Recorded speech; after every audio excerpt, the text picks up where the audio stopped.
있어요. 이제 하나님께서 그러세요. It's not too late. It's never too late.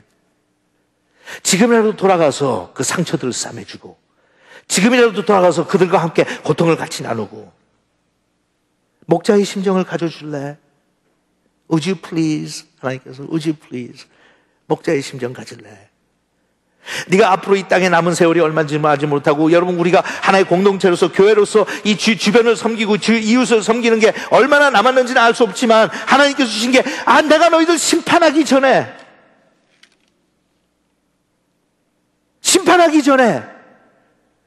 너희들이 너무 잘못했기 때문에 내가 촛대를 옮기기 전에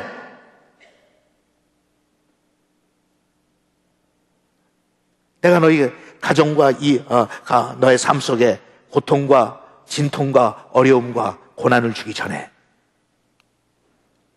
나에게로 돌아올래 하세요. 나에게로 돌아올래. 그러면서 6장에 가서 보면 37장에 나오는 말씀에 대한 하나의 전주곡인데, 거기서 하나님께서 우리한테 새로운 삶을 주시겠다고 그래요. 새로운 삶. 우리가 가지고 있는 깨지고 망가진 삶을 고쳐주시겠다고 그러지 않으세요? 하나님께서 우리한테 주신 약속은 새로운 삶을. I'm going to give you new life. going to give you new life.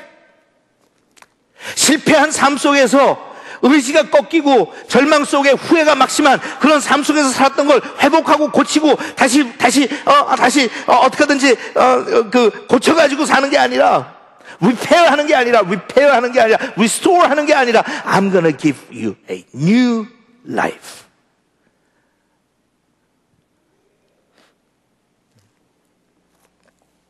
우리가 처음 예수를 믿었을 때, 예수님을 영접했을 때, 거듭났을 때, 그분께서 우리에게 새 생명을 주셨을 때, 그때 우리가 어떻게 했어요? 새로 태어났잖아요. It was a new life. Brand new life.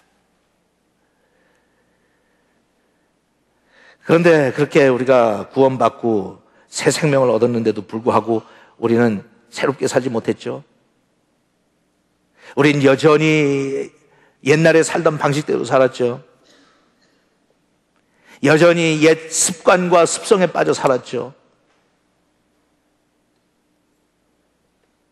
예수 믿고 나서 조금씩 변한 것은 있지만 정말 본격적으로 근본적으로 radical하게 변한 삶은 아니었죠. 근데 하나님께서는 이스라엘 백성들에게 그것을 약속하세요.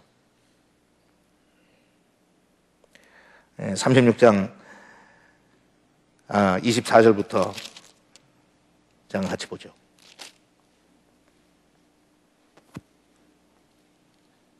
36장 24절부터 제가 읽으면서 좀 설명을 하죠. 내가 너희를 이방 나라에서 끌어내겠다. 모든 나라에서 내가 너희를 모아 본토로 데리고 가서 맑은 물을 너희에게 뿌려 모든 더러운 것과 우상에서 너희를 깨끗하게 하겠다. 그리고 내가 너희에게 새 마음을 주고, 그죠? 새 마음. 가지고 있었던 마음을 조금 고쳐주시겠다는 게 아니에요. 새 마음을 주리라. I'm gonna give you new heart. 왜냐하면 우리가 그렇게 이기적으로 못되게 사는 것은, 그렇게 행동으로 나오는 것은 나의 마음이 잘못됐기 때문에, 하나님께서 예수 믿기 전에 가지고 있었던 세상적이고 욕망적이고 세속적이었던 우리의 마음을, 우리의 심장을, 우리의 하트를 팍 뽑아가지고 새 거를 넣어주시겠다. 새 마음을 주고 너희 속에 새 정신을 넣어주며, 그런데 새 영을 넣어주며, 이렇게 번역할 수도 있죠. 새 영을. 우리의 마음과 우리의 영혼. 너에게서 돌같이 굳은 마음을 제거하여 순종하는 마음을 줄 것이며.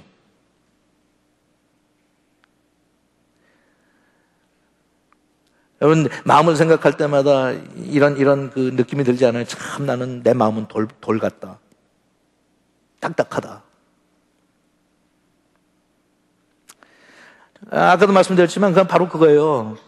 어떻게 아비가 자식이 저렇게 고생을 하는 걸 보는데 마음이 가지 않을까? 어쩌면 그렇게 돌짝처럼 딱딱하면 참 많아요. 참 많아요. 제가 볼 땐. 이해가 가지 않는 것 중에 하나예요. 어떻게 자식한테 저렇게 마음이 가지 않을까? 무관심할까? 어떻게 저렇게 고통당하는 이웃에게 무관심할 수가 있을까? 어떻게 자기밖에 저렇게 모를 수 있을까? 마음이 딱딱해서 느끼질 못하니까요. 감정을 느끼질 못하는 거예요. 돌 같은 마음이 무슨 감정을 느끼겠어요? 돌같이 굳은 마음을 제거하고 순종하는 마음을 주고 하나님께 소프트하게 만들어주시겠다는 거예요. 소프트하게.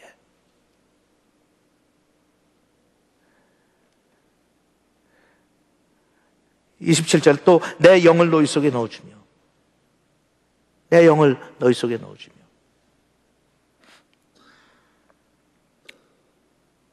우리의 영이 새롭게 되는 것도 내가 무슨 노력해가지고 내가 내 영을 새롭게 하는 것이 아니라 하나님께서 그러세요. I'm gonna put my spirit in you.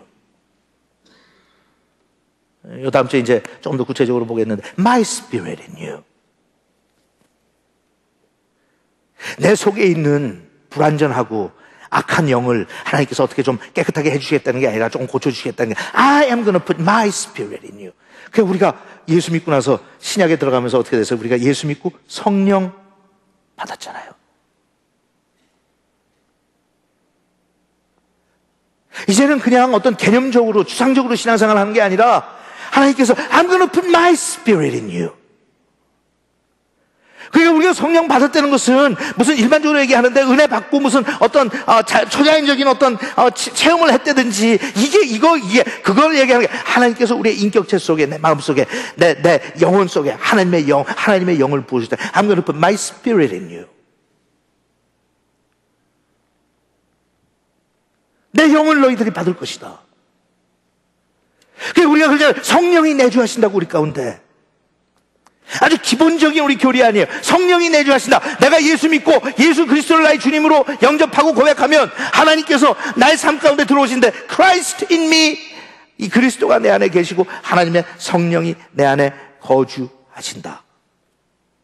그리고 하나님께서는 약속하셨다. 절대로 너희를 버리지도 않고 떠나지도 않을 것이다.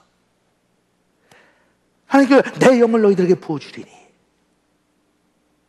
그러니까 더 이상 내가 사는 것이 아니요 내 안에 있는 그리스도가 사는 삶을 살 수 있도록 하나님께서 우리한테 주셨는데 우리가 내 자신의 삶을 돌아볼 때 얼마나 절망적으로 우리는 이율배반적인 삶을 살고 있느냐고요. 얼마나 모순적인 삶을 살고 있느냐고요. 내 안에 그리스도가 계시고 내 안에 성령이 계시다는데 어떻게 나는 그 내 안에 계신 하나님을 표현하는 게 지금 내가 살고 있는 이 삶의 이 모습밖에는 안 나오느냐고요.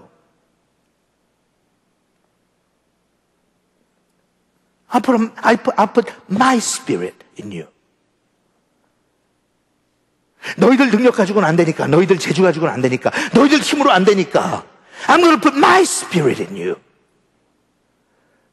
하나님의 성령을 받은 사람들은 성령께서 나의 삶을 주관하시면 과거에는 알지 못했던 동정심도 나오고 긍휼한 마음도 나오고 자비로운 마음도 나오고 옛날에는 자식이 그런 걸 보면 꼴 보기가 싫고 못마땅하고 귀찮고 뭐 밉고 저놈은 저러냐고 하고 원망스러웠는데 그게 아니라 이제는 아비의 마음이 소프트해지면서 보면 불쌍해 보이기 시작하고 안타깝기 시작하고 자는 모습을 보면 가서 기도해주고 싶고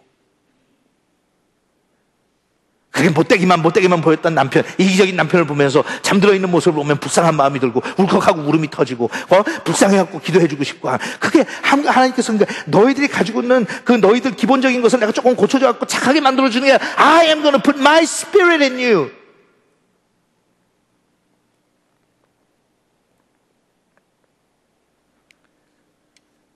얼마나 용서하면 돼 하나님? 7번만 용서하면 돼 하나님께서 아니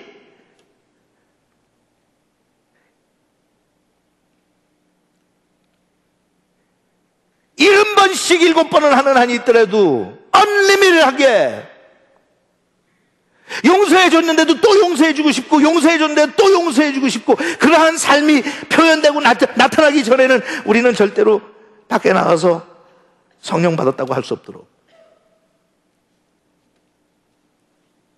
I'm going to put my spirit in